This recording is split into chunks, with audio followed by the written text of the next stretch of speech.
দ্রাক্ষাণী পর্ব ৩। মহেন্দ্রযোগ শুরু হবার কিছুক্ষণ আগেই মহিলা প্রহরীরা দেবী কেশীকে নিয়ে হাজির হল বদ্ধভূমিতে। দেবী কেশীর হাত দুটি পিছনে মুড়ে পাটের দড়ি দিয়ে বেঁধে দেওয়া হল। তারপর ঘড়াবর্তী গঙ্গাজল কুলপুরোহিত একদন্ত এসে নিজেই ঢেলে দিলেন রাজমহিষীর মাথায়। দেবী কেশী আসন্ন মৃত্যুর ভয়ে ঠকঠক করে কাঁপছেন। লাল কৌপিন পরিহিত বৃদ্ধ একদন্ত রাজ চক্রবর্তী ইন্দ্রাশিসকে ডাকলেন। ইন্দ্রাশিস দেবী কেশীর পাশে এসে দাঁড়ালেন।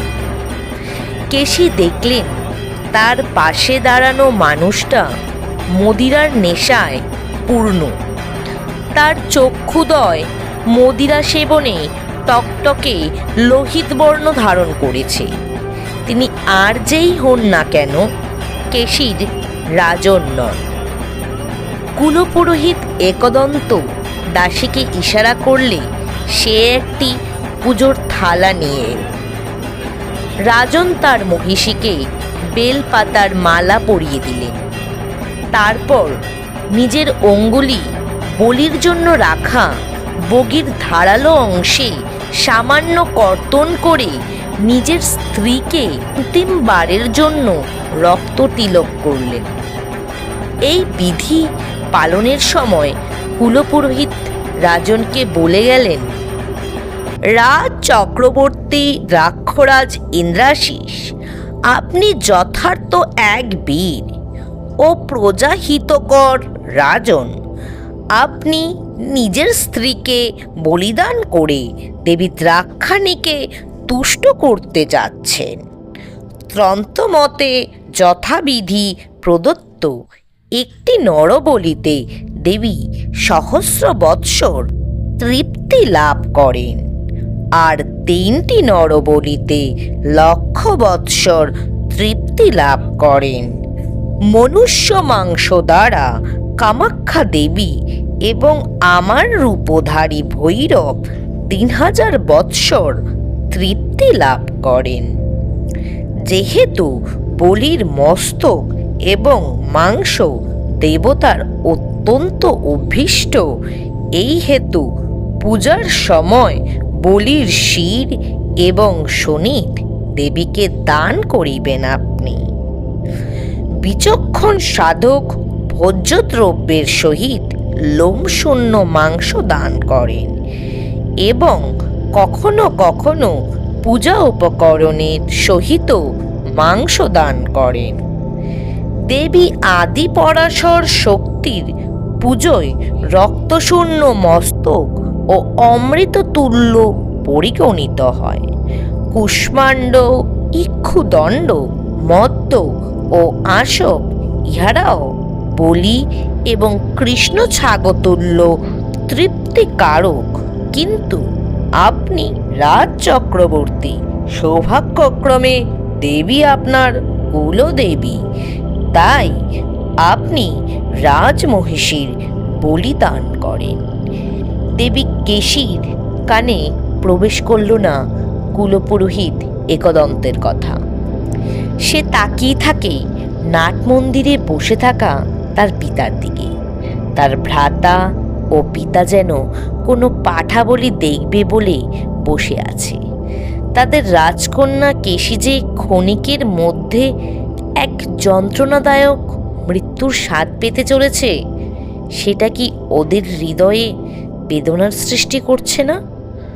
মশালের আলোয় উদ্ভাসিত গোটা চত্বর, পশু বলির রক্তে মম করছে গোটা এলাকা। রাজন মন দিয়ে শুনছেন কুলপুরোহিত একদন্তর কথা। একদন্ত রাজনের হাতে চকচকে শান দেওয়া বগি তুলে দিয়ে বললেন, চন্দ্রহাস বা কর্তি দ্বারা বলিচ্ছেদ করাই প্রশস্ত বলিয়া গণ্য হইয়াছি। দাত্র, অসি, ধেনু, করাত বা শঙ্কুল দ্বারা বলিচ্ছেদ মধ্যম এবং হুর, হুরপ্র ও ভল্ল দ্বারা বলিচ্ছেদ অধম বলিয়া কথিত হইয়াছে। রাজন অনন্তর ভক্ষমান মন্ত্র দ্বারা খড়গের আমন্ত্রণ করিবেন। মন্ত্র যথা রাক্তাং কিল কিলি ঘোড়া ঘোড়ধার বিহিয়ং শক ব্রহ্ম শিষ্যাম বিকা শিষ্যা অমুকং চারিসত্তা মম ছং ছং অথবা মং ক্রং ফট। এই মন্ত্র স্কন্দ এবং বিশাখের বলিদানে উক্ত হইয়াছে। রাজন ইশারা করে মহিলা রক্ষীদের। তারা স্বর্ণ নির্মিত হাড়ি কাঠে কাছে নিয়ে যায় দেবী কেশীকে। একদন্ত রাজনকে বলেন, রাজন, রক্তসূত্র দ্বারা গান্ধার কন্যা দেবী কেশীর কণ্ঠে বন্ধন, নাভিতে কৃত্রিম শল্যদান এবং তাহাকে উত্তরশিরা করুন। রাজন উপচার সম্পন্ন করেন। একদন্ত আবার বলেন, আপনার হস্তে থাকা খড়গ দ্বারা বলিপ্রাপ্তার স্কন্দ ছেদন করিবেন। অনন্তর তাহা স্কন্দের মূলমন্ত্র দ্বারা মন্ত্রিত করিয়া স্কন্দকে দান করিবেন। উল্লাস করার জন্য অপেক্ষমান পুরুষদের সকারের অগ্রবর্তী অক্ষর, চতুর্দশ স্বর এবং অগ্নিযুক্ত তদন্তর চন্দ্রবিন্দু অর্থাৎ হর, ইহাই স্কন্দের মূল মন্ত্র। এই মন্ত্র উচ্চারণ করিয়া স্কন্দকে বলি প্রদান করিবেন। দেবী কেশী মনে মনে মন্দিরে বিরাজিতা দেবীকে ভৎসনা করেন। কি করে তিনি এভাবে কষ্ট দিয়ে নারী হয়ে আরও এক নারীর প্রাণ গ্রহণ করেন? কোন শাস্ত্র দেবীর পুজোর এই বিধান দিয়েছে? কুলপুরোহিত একদন্ত সত্য বিধান দিচ্ছেই, তারই বা কি প্রমাণ আছে? এই এত বড় মন্দিরে কোনো ধরনের পূজার বিধি বা পাণ্ডুলিপি তো নেই, যা এই হিংস্র নিয়মগুলিকে সমর্থন করেন। দেবী কেশীকে টেনে জোর করে হাড়ি কাঠের মধ্যে মাথা আটক করে মহিলা রক্ষীরা। পাশে এসে হাজির হন রাজন ইন্দ্রাশিস, তার হাতে ধারালো বগি। রাজন খেয়াল করেন দেবী কেশীর পায়ের তলায় জল গড়িয়ে যাচ্ছে। এর অর্থ আসন্ন মৃত্যুর ভয়ে দেবী কেশী মূত্র বিসর্জন করে ফেলেছে। রাজন ইশারায় এক রক্ষীকে ডাকলেন। সে এগিয়ে এলে তাকে গঙ্গাজল ছিটিয়ে দেবী কেশীকে পুনরায় শুদ্ধ করতে নির্দেশ দেন। রাজনের এই নিয়ে 16টি বিবাহ করার পরেও একটি বছরেও কোনো সন্তান জন্ম নেয়নি। এবারেও হলো না। রাজন একটু বিমর্ষ যেন। কুলপুরোহিত বগি তুলতে নির্দেশ দিলেন। চারিদিকে সকলে উল্লাসে ফেটে পড়ল। গান্ধার রাজের চোখের কোণে জল, তিনি মুহূর্তে লুকিয়ে ফেললেন। কুলপুরোহিত মন্ত্রপাঠ আরম্ভ করলেন। শ্রীত প্রেত রথ স্তেষাং যোগপীঠ সন্নিভ্য ধেয়াম্য স্মিন মহামায় সিদ্ধিং বোধয় তে নমঃ। দেবী কেশী মনে মনে বললেন, আজ আমার মৃত্যু যেন শেষ নরহত্যা হয় দেবীর রক্ষানি। আপনি এই কুপ্রথা বন্ধ করতে স্বয়ং অবতীর্ণ হন। আর কিছুই বলা হয়ে ওঠে না দেবী কেশী, কারণ ধারালো বগির এক ভোগ এসে পড়ে তার স্কন্ধে, আর নিমিষে মাথাটা কেটে ছিটকে পড়ে মাটিতে। রাজন ইন্দ্রাশিস ভিজে একাকার হয়ে গেছেন নিজের স্ত্রীর রক্তের ধারায়।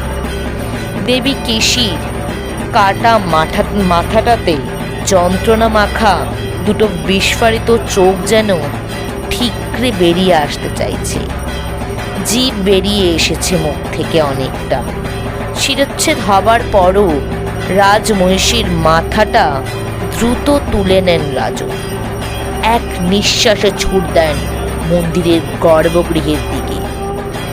এদিকে কাটা দেহটি যন্ত্রণাতে ছটফট করছে হাড়িকাঠের ওপারে। বলকে বলকে বেরোচ্ছে রক্ত। শরীরটা বেঁকে যাচ্ছে, আর পা দুটো যেন মূল্যহীন হয়েও লাফিয়ে যাচ্ছে। গান্ধাররাজ সেই দৃশ্য দেখে সংজ্ঞা হারিয়ে ফেলল। উল্লাস শুরু হয় মৃতা দেবী কেশীর দেহটি নিয়ে। কয়েকজন উন্মুক্ত মানুষ দেহটি নিয়ে কাঁধে ফেলে নাচ শুরু করে।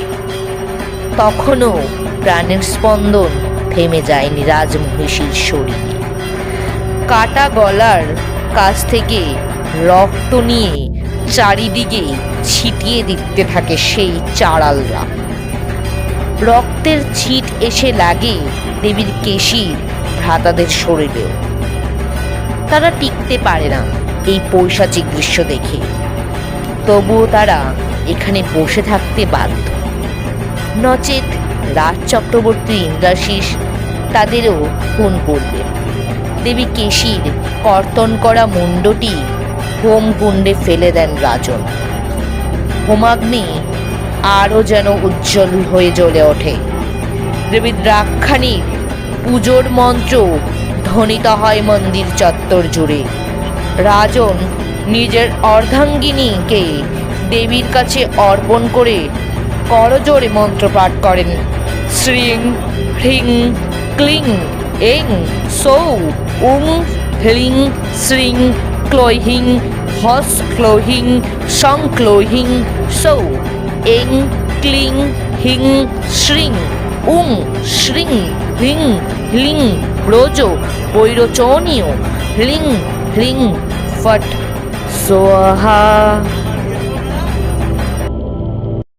দেবীর রাক্ষানি কি তাহলে সত্যি রক্তপিপাসু, নাকি কেশীর শেষ কথাই সত্যি হবে? এই মৃত্যুই হবে শেষ মৃত্যু। জানতে হলে চোখ রাখুন রহস্যপীঠে। শুনতে হবে পরবর্তী পর্ব। যারা এখনও সাবস্ক্রাইব করেননি অবশ্যই সাবস্ক্রাইব করুন। শুভরাত্রি।